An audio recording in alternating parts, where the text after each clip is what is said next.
سلام سلام عشقای خام، بچه ها معاونم با یه پست شیرین خوشمزه. البته جریان داره.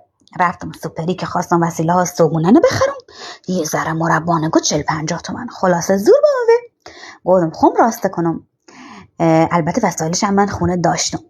اویدم هویجان شستم، رنده کردم، گریدم با او و شکر، بعدمشون سر گاز پختن. وقتی که هویجان کاملا پختن گریدم یکم دایه چو دارچینی رختم منش، یکم هل رختم، زعفرون رختم، دیگه چه رختم، گلاب زدم و آبلیمو هم زدم که شکرک نزنه.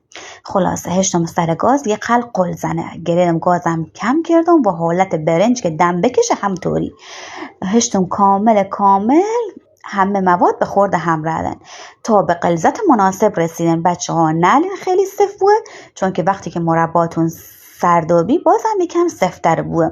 بعدم من شیشه رختم، بعدم من یخچال و نوش جان کردیم. خیلی هم به صرفه